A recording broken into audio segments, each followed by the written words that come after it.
योगी सरकार के मंत्रिमंडल का विस्तार 10 मई तक हो सकता है। भारतीय जनता पार्टी का जोर ब्राह्मणों और दलितों पर, वहीं इसके साथ ही साथ समाजवादी पार्टी के बागी विधायकों को भी भारतीय जनता पार्टी मंत्री बना सकती है।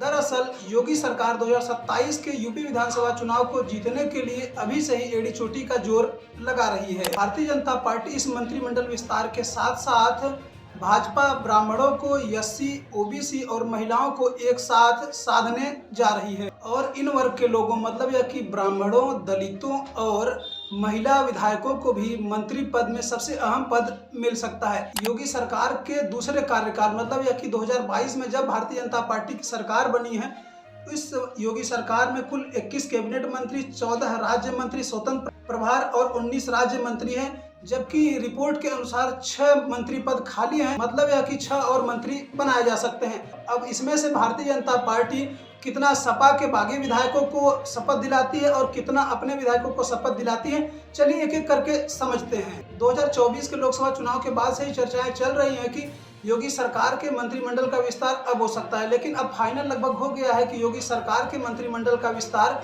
आने वाले 20 दिनों में हो जाएगा। ऐसा बताया जा रहा है कि शंकराचार्य नहीं लिख सकता। हर व्यक्ति हर पीठ के आचार्य के रूप में जाकर के जहां तहां वातावरण खराब नहीं कर सकता।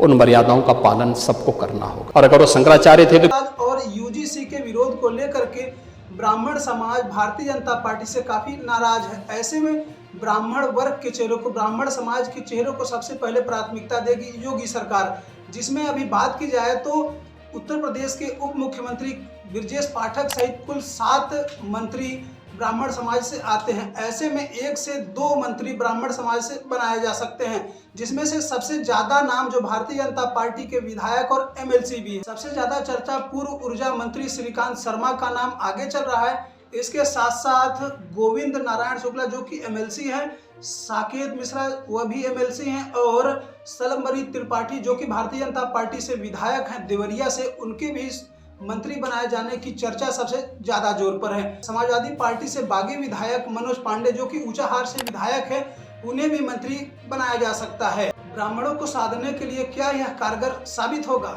वहीं दलितों को साधने के लिए 1 या 2 मंत्री पद दलित समाज से भी बनाए जा सकते हैं।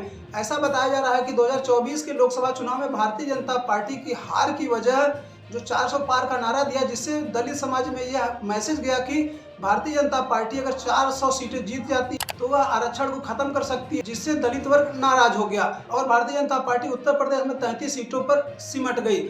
ऐसे में अगर बात की जाए तो उत्तर प्रदेश में कुल 403 विधायक है, जिसमें से दलितों के लिए मतलब एससी कोटे से कुल 86 विधायक होते हैं, जिसमें से कुल 67 भारतीय जनता पार्टी गठबंधन के। वहीं पर उत्तर प्रदेश के भारतीय जनता पार्टी के पूर्व प्रदेश अध्यक्ष भूपेंद्र चौधरी भी मंत्री बनाए जा सकते हैं। इसके साथ साथ नाई समाज से आने वाले रामचंद्र प्रधान जी भी मंत्री पद के मजबूत दावेदार बताए जा रहे हैं। साथ ही साथ महिलाओं को साधने के लिए समाजवादी पार्टी से बागी विधायक पूजा पाल को भी भारतीय जनता पार्टी मंत्री बना सकती है। बताया जा रहा है कि जिससे आधी आबादी मतलब महिलाओं को साफ संदेश दिया जा सके। अब देखना होगा कि भारतीय जनता पार्टी सपा से कितने बागी विधायक को मंत्री बनाती है, इसके साथ साथ कितने ब्राह्मण चेहरों को, कितने दलित चेहरों को मंत्री बनाती है।